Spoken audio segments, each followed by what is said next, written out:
Projectile motion में अब हम प्रीवियस ईयर से रिलेटेड कुछ क्वेश्चंस करने जा रहे हैं जो कि जेईई मेंस और नीट के एग्जाम में पूछे जाते हैं।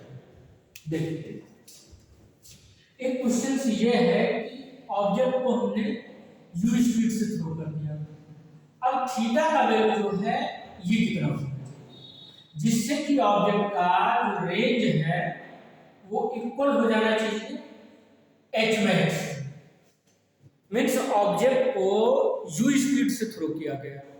अब कितने डिग्री के एंगल पर हम उसको हॉरिजॉन्टल से थ्रो करें कि रेंज और मैक्सिमम हाइट जो दोनों हैं एक दूसरे की इक्वल है।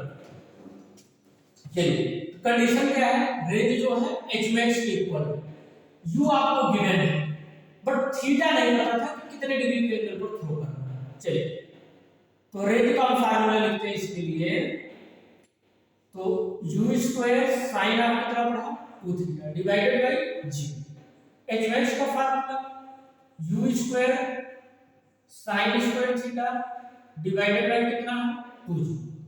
इधर क्या करते हैं हम u स्क्वायर इस साइन 2 थीटा को ब्रेक कर देते हैं, तो 2 टाइम्स साइन थीटा इनटू कितना है cos थीटा डिवाइडेड बाय क्या लिखा g। इधर कितना है u square sine square theta को हम 2 टाइम्स लिख लेते हैं sine theta into sine theta divided by कितना 2g। अब जो टर्म सेम लिख रहे हैं उनको कैंसिल कर देना है, तो u स्क्वायर से u square cancel out, sine theta से एक साइन थीटा कैंसिल कर दीजिए, इस g से ये वाला टर्म कैंसिल आउट, तो बचा इस साइड में 2 टाइम्स cos थीटा जो कि कितने के इक्वल है sin थीटा डिवाइडेड बाय क्या 2। इस 2 और 2 को मल्टीप्लाई कर दीजिए तो कितना मिला 4। यहां क्या लिखा हमने sin theta divided bye cos theta.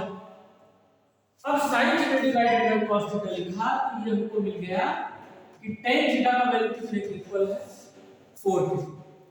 अब थीटा ही निकालना था क्योंकि एंगल ऑफ प्रोजेक्शन होना अपने पास, तो tan इनवर्स कितना है 4, ये 76 डिग्री का वैल्यू होता है।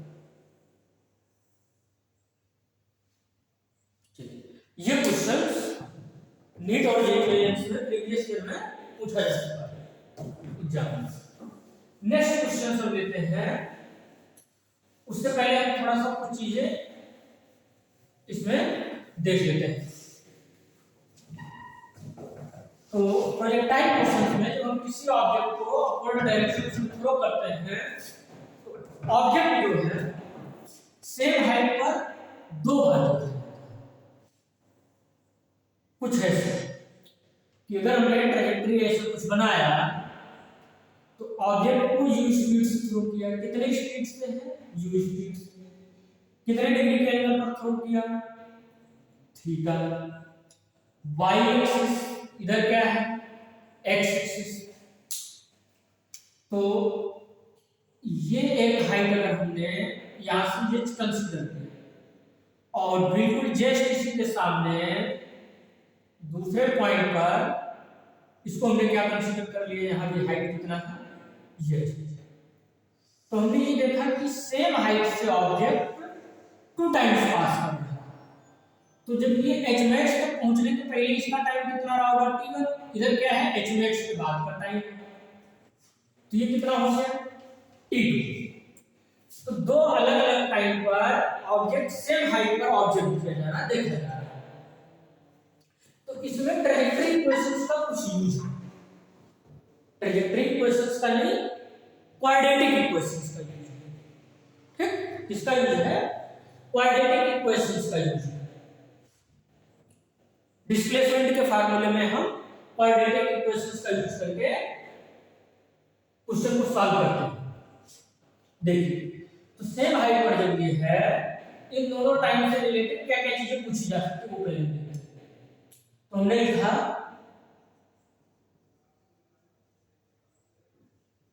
Displacement along y axis in time t second में y एक्सिस के along ऑब्जेक्ट का डिस्प्लेसमेंट, तो ये कितनी हाइट पर है h है। चलिए यस इक्वल टू हमने क्या लिखा ut plus half time at का स्क्वायर। तो ये जो है y एक्सिस के लॉन्ग हम डिस्कस कर रहे हैं। तो y एक्सिस के लॉन्ग का डिस्प्लेसमेंट जो है h कितना है h। तो h इक्वल टू लिखा हमने ui का वैल्यू यहीं से कितना मिलने वाला बताया जाए। ऑब्जेक्ट के पास वर्टिकल कंपोनेंट ui वेक्टर कितना है u sin theta j cap. ay vector कितना है तो इसको लिख लिया हमने g minus j cap. Horizontal के लॉन्ग u x वेक्टर बात करें तो कितना आएगा u cos theta i cap. ax vector कितना होगा जी 0। ठीक है जी। ui का वैल्यू कितना लिखा हमने u sin थीटा। टाइम कितना लग रहा है t। यहां क्या लिख दिया माइनस माइनस के बगैर g का वैल्यू नेगेटिव। इधर क्या लिखा t स्क्वायर मल्टीप्लाई कर देते हैं तो 2h इक्वल टू कितना आ जाएगा 2u sin theta t minus j into t का स्क्वायर। थोड़ा सा gt स्क्वायर को इधर कर देते हैं तो gt स्क्वायर माइनस इधर आएगा तो 2u sin theta t minus क्या लिखा 2h इक्वल टू 0। ये बिल्कुल एज इट है ax स्क्वायर प्लस bx और प्लस c इक्वल टू 0। तो इसको हम क्या करते हैं इस क्वाड्रेटिक इक्वेशन से कंपेयर कर देते हैं। तो जैसा कि आप जानते हैं यहाँ पर इस इक्वेशन में x कितने रूट होते हैं 2 रूट। तो सेम एज टाइम के यहाँ पे भी 2 रूट है इस टाइम का 2 वैल्यू। एक ये t1 जब ऑब्जेक्ट h मैक्स के पहले ऑब्जेक्ट है। दूसरी बात जब ऑब्जेक्ट डाउनवर्ड डायरेक्शन में मोशन कर रहा है तो h मैक्स के बाद। ठीक तो टाइम का यहाँ पे हम लिखते हैं सम दोनों टाइम से। तो इसको हम लिखते हैं सम ऑफ रूट। तो ये आपने पढ़ा होगा कि t1 प्लस t2 मिल जाएगा। जैसे यहाँ से x1 प्लस x2 लिखते हैं तो इसका क्या फार्मूला है माइनस b बाई a। तो माइनस b बाई a के प्लेस पर माइनस b के काम को कर रहा है जितना काम b का माइनस b का काम कौन कर रहा है ये पूरा टर्म। तो हमने लिखा माइनस b के प्लेस पर आएगा माइनस 2u sin थीटा।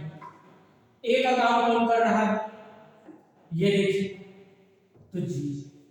तो minus minus cancel out t1 plus t2 equal to कितना लिखा गया 2u sin theta by g।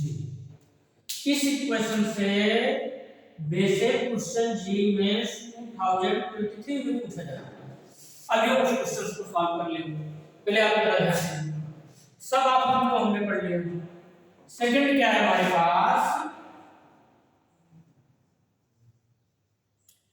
Product of कि t1 into t2 कितना आएगा। तो हमने ये बोला कि t1 into कितना है t2 ये वैल्यू कितना होता है x1 into x2 ये c by k। जैसे यहां से लिख लेते हैं एक बार कि x1 plus x2 कितना है तो माइनस b by k। जबकि यहीं से x1 into x2 कितना है तो ये c by k होता है। तो t1 into t2 कितना होगा c by k। तो ये मिलेगा हमको माइनस 2h by कितना हो गया g। अब एक बात और आप समझिए कि अगर ये दोनों टाइम हमसे अलग अलग पूछा जाता कि ऑब्जेक्ट को जो दो अलग अलग टाइम स्टेप पर देखा जा रहा है उनका अलग अलग वैल्यू निकाला गया तो हमको क्या पता है सबसे पहले बताना t1 प्लस t2 इसका वैल्यू कितने के इक्वल आ गया 2 times u sin theta by कितना है g। 2 u sin theta by g। Equation number first बोल दिया t1 into t2 तो इसका वैल्यू कितना आ गया माइनस साइन के साथ 2h by g। इसको इक्वेशन नंबर सेकंड लिखो। अब हमको t1 और t2 अलग अलग चाहिए तो एक फार्मूला हमको पता होता है बेसिक मैथमेटिक्स में भी पढ़ लेते हैं कि t1 माइनस t2 अगर यहीं पे आपसे पूछा जाता तो आप क्या लगाते इधर देखिए T1 प्लस T2 ये हमें पता था, इसका क्या किया होल स्क्वायर माइनस 4 टाइम्स कर था T1 इंटू T2। इस फार्मूले का इस्तेमाल करके हम क्या करेंगे, T1 माइनस T2 कैलकुलेट कर लेंगे। अब T1 माइनस T2 आ गया और T1 प्लस T2 यहां से आपको पता था, तो T1 और T2 दोनों अलग अलग आप क्या कर सकते हैं, कैलकुलेट कर सकते हैं इसके कॉन्सेप्ट। तो इन चीजों को हटा दें। अब जो हमने बताया कि आपको जेईई मेंस में जो क्वेश्चंस पूछा गया है आपको वो मेन क्वेश्चंस क्या है, पूरा लैंग्वेज नोट करके हम उसका डेटा बता रहे हैं, उसके हिसाब से क्वेश्चन आपको सॉल्व करके आना। चलिए,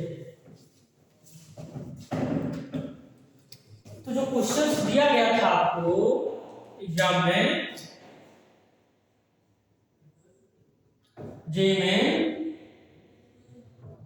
2023 कि किसी ऑब्जेक्ट को u स्पीड से थ्रो किया गया और इसी को क्या करना है, कैलकुलेट कर।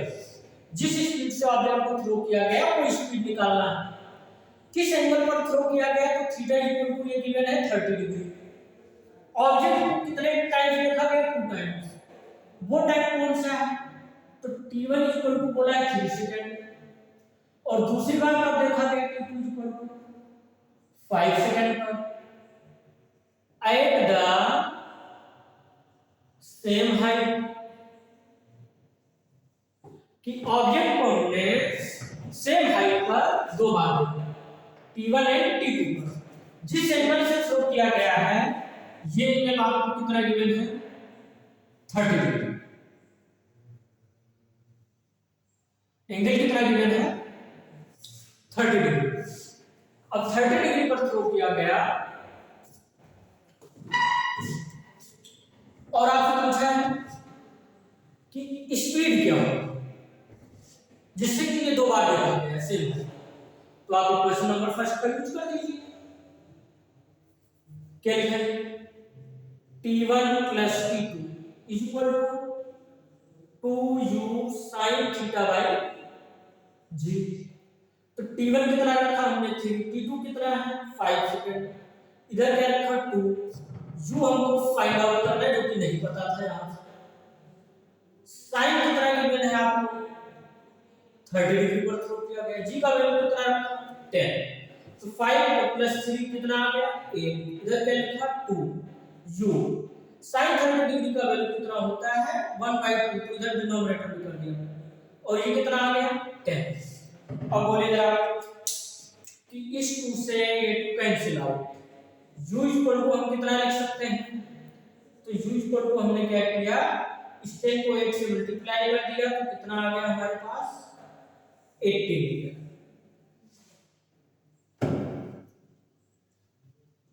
सेकेंड, यहां पर क्या पूछा जा रहा है आपसे, स्पीड, तो इसका यूनिट क्या होता है मीटर पर सेकेंड।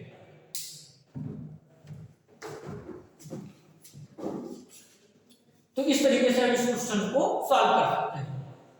जो भी अननोन डेटा है, मान लीजिए 2 टाइम दे दिया गया है, जिस टाइम पर देखा जा रहा है आपसे हाइट पूछ लिया जाए, यस किस हाइट पर ऑब्जेक्ट है वो दे दिया गया है, दोनों टाइम का अलग अलग वैल्यू निकालने को बोल दिया जाए, तो T1 प्लस T2 यूज कर लेंगे, ये इक्वेशंस बनाएंगे, फिर यहां से उसको सॉल्व करके और दोनों को अलग अलग ऐड करके काम हो जाएगा आपका।